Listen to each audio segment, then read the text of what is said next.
Okay, class, this is Mr. Hogan, and this is a short lecture today on a couple of things related to the American Revolution.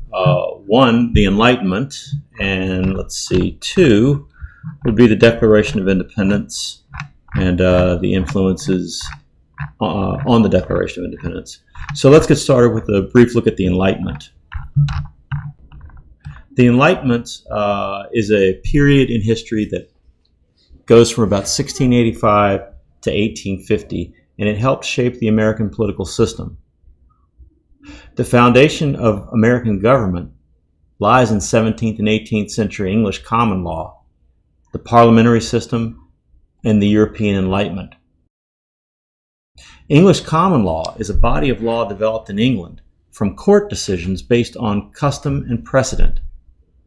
It is not written in statute or code and serves as the basis of the English legal system and of the system in all the United States, except for Louisiana. Louisiana is a little bit different. This system of law is based on precedent. A precedent, in a legal sense, is a decision that serves as the basis for future court decisions that have similar facts. In the English parliamentary system, there is an executive branch and a cabinet made up of members of the legislature. The English parliamentary system served as a model for our system of government. The Enlightenment was an intellectual movement in Europe. It began around 1685 and lasted to about 1815. The Enlightenment focused on reason and individualism rather than tradition. The most important Enlightenment philosophers were Locke, Descartes, Voltaire, and Rousseau. The Enlightenment influenced most, if not all, of our founding fathers, perhaps most notably Thomas Jefferson and James Madison, who, as you will learn, were cornerstone figures in the creation of our federal republic.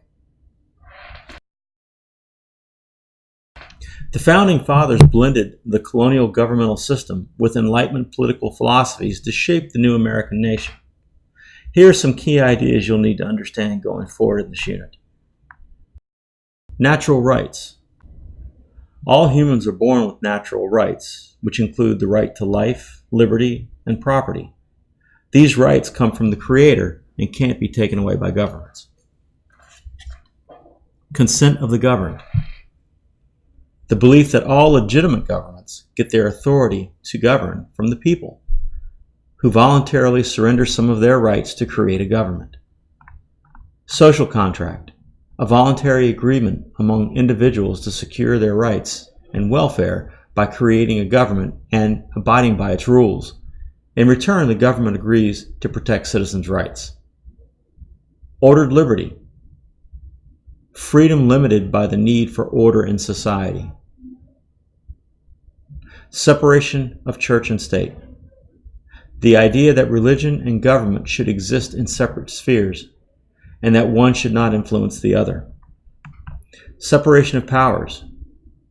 The idea that the best way to prevent tyranny was to create a government with multiple branches, each having checks on the powers of the other. Okay, that is my short lecture on the Enlightenment. Okay, we're going to take a look now at the Declaration of Independence. The Declaration of Independence was adopted by the Second Continental Congress on July 4th of 1776. It was inspired by the ideas that were circulating then about natural rights and political authority. These ideas laid the institutional foundation for the system of government that ultimately unified the American people. The eventual draft of the Declaration of Independence, authored by Thomas Jefferson of Virginia, reflected the ideas of John Locke and Thomas Paine.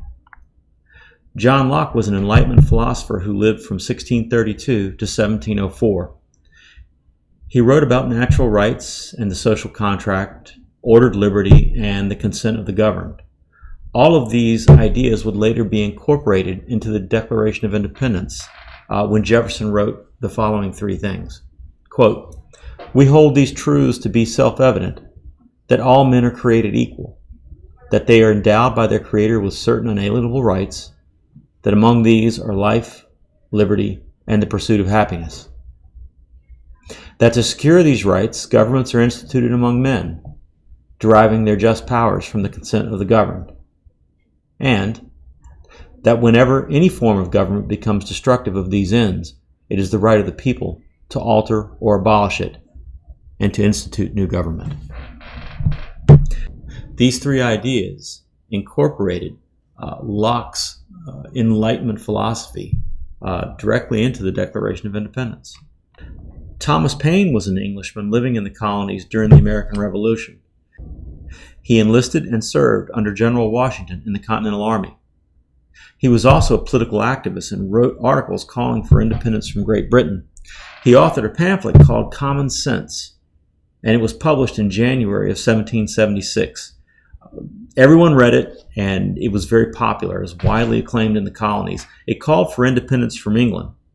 In this pamphlet, Paine lists grievances or complaints against the King of England. He blames the King of England for pretty much everything that's going wrong in the colonies.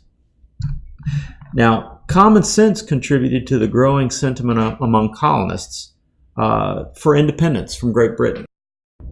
When he was writing the Declaration of Independence in June of 1776, Jefferson incorporated many of the grievances that Paine had earlier called for in Common Sense. So Paine directly influences Jefferson's writing. In fact, if you go into the Declaration of Independence, there are, I can't remember the exact number, 26 or 27 or 28 complaints or grievances against the King of England.